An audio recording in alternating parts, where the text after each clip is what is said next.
Alright folks, just want to show you something I was doing with King Gidrah. Got the feet put on the legs. Let's get this where you can see it a little bit better. Okay, of course my camera doesn't want to focus on it very well. And I'm sure some of you can spot it already. There's too much of a bulge back here. But if you notice, the detail and the textures are where I want them. It's just, it looks like he's wearing an ankle brace or something. And I have to figure out how to fix that. What I was doing to get that detail is this, and this is why it came out too thick. I was taking some of my monster skin trials, some of these little chips right here, and I was cutting the individual scales out and gluing them on here, one at a time. It took a bit of time and effort to do, and it looks pretty decent, it's just too thick. So I gotta chip that all off and redo it, okay? 7th or 8th time the tail is broken. This time it was my fault, I glued it on backwards. So now I gotta re-glue it back on. You know, I'm gonna get it right sooner or later. But hey, that's the way it is. Looks like I'm gonna be able to salvage that with little or no effort. I just gotta clean this out and stuff this end with Aves. Well, you know, short update, where I'm at. I got more work to do. I'm gonna get back at it. Folks, you know, I've been dealing with this King Gidrah build for quite a while. Sorry, brain fart for a second there. Haven't had one of those in a while. You know, I've tried all sorts of things. Texture stamps, molding, making skins on the side. Making a skin and transferring to the model is not going to work because this thing's too highly detailed. And the details just move all over it. The textures are completely everywhere. Today I just figured out how to make a texture stamp that works. You know, I did it on the feet. It's a little rough around the edges. I'm going to have to sand this. You saw my last attempt on the feet where I was gluing things together. But now I'm going to have to sand that when I'm done. But it looks good this time around. The textures match the rest of the foot. And that was with a stamp. That was not with molding or anything. Now that I got a texture stamp in there that works, this is going to go fast, which is what I needed. How did I get a texture stamp to work, you might ask? I cut my oil maroon to thin rings and just pressed it in. The Aves doesn't stick to the oil maroon as well as it does the model. So I got a texture stamp that works. That means filing off all the details, using this thing, I can re-imprint the details. It's going to go faster than it's been going, but it's still going to be a slow process. Okay? Secondary, I think I got the details back on the side of the body. Yes, it kind of looks like I just blobbed some Aves on it in places, but the scale pattern there goes circular instead of triangular. And I'm just imitating what's already on the model. The only way to know for sure if that's going to work is to give her some paint, and I got to let that cure first. So, small breakthrough, happy land on the horizon. I'm going to get back to this in a bit. Talk to you later. I talked about pin joints before. Here's the end with the pin in it. I drilled a hole, embedded the pin. Okay? Drilled a hole, got the pin embedded in the end of that. That's in there with some CA glue. This end I had some trouble with, so I hollowed it out, filled it full of Aves. It's a really tight fit now for this pin. I'm just going to put a little bit of CA glue on these two parts, stick them together, let it sit overnight, and that should take care of the problem with this tail for once and for all. Then I can get to work on filling up these seams on this and making her pretty. Okay? Other tail. I'm working on the band joints on it. I know I can finish off the little joint running across the top here. That's not an issue. I got to work out how to do the band joints. Since I got the feet done the way I wanted them, I'm pretty sure I can deal with this now, the band joints now. Hang on, I got to set that. Okay. I like how the feet came out. Let's take a look at that, because I haven't shown you guys this yet. So let's zoom in. Remember, I was using the texture stamp on them. I like that much better than my... Ooh! Well, let's get the other foot. I like this much better than my earlier trial. And of course, in the camera I can see a small seam line, but naked eyes I really don't see that seam line much at all. No, I really don't to the naked eye, and this one's going to need a little bit more work.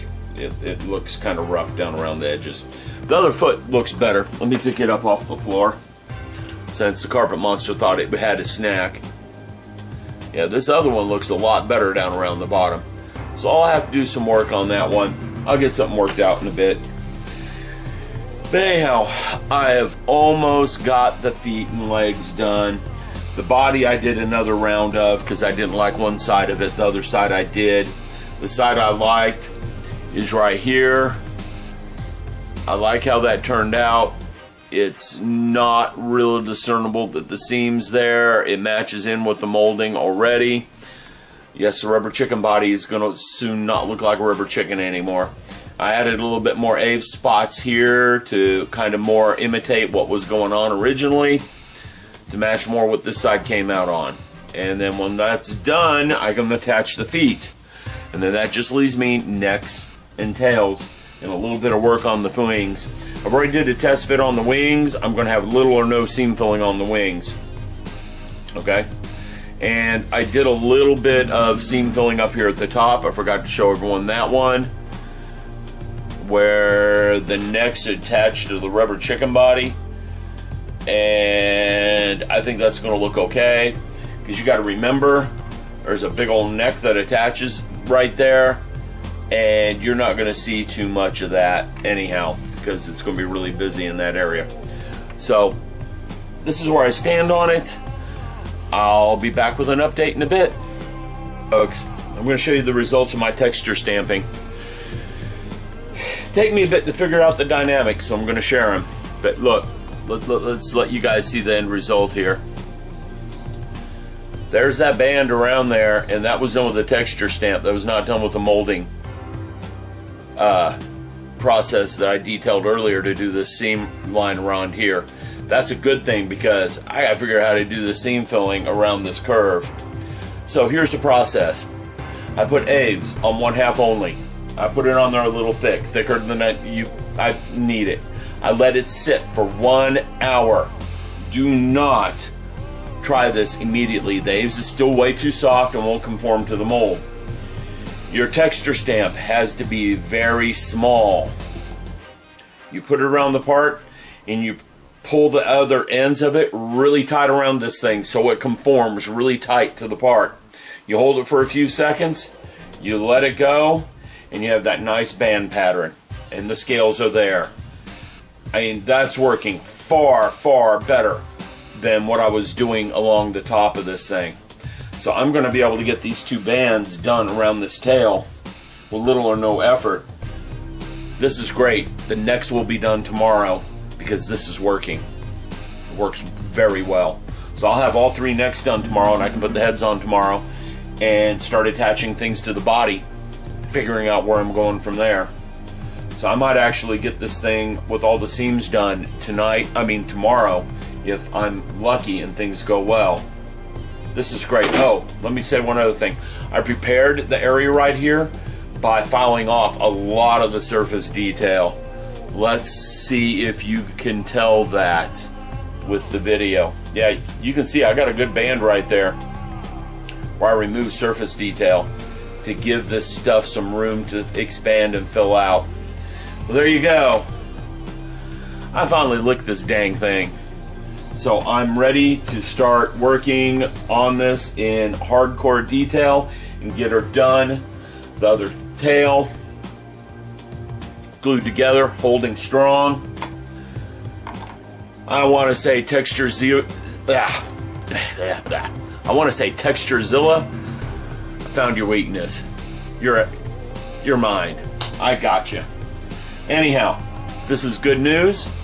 Great progress is being made. All right, time for a really quick update with King Gidrah. I've made some progress. The legs are glued on now. I need to take care of the seam around the legs where the legs meet the body. Now, one good thing about that is, well, there's a couple of good things. One, there's definitely a very big transition in the direction of the scale pattern. Two, on the suit, they used in the movies, there's a band around there anyhow. So I'm not going to worry about getting a good pattern on those because it just didn't exist. I'm going to do pretty much what I did along the seams along the side of the body, okay, and where the feet joined into the legs. The tails are 90% done, maybe 95% done. I've got a good, well, most of the seams are hidden on the tails. Zoom in a tiny bit so everyone can see that. Most of the seams are hidden on the tails. I just have one spot right here that needs a good fix and one spot right there that needs a good fix. But other than that, those seams are hidden. Once I get them fixed, I will glue the tails on and get their seams hidden. That goes really quick since I figured out how to get a texture stamp to work. I mean, it goes really quick. My biggest challenge left are these necks. I mean, I have yet to figure out what to do with the seams around the necks. Every time I try the texture stamp, it fails. I'm going to try making a different type of texture stamp. So that's up on the agenda for later. Alright, well, there's a quick update on King Gidrah. Yes, your eyes aren't deceiving you. Wings are back here. I've been working on his wings. I've got an idea on how to take out the seam lines along there. And it goes with the necks. I'll fix those last. Anyhow, there's a quick update with King Gidrah.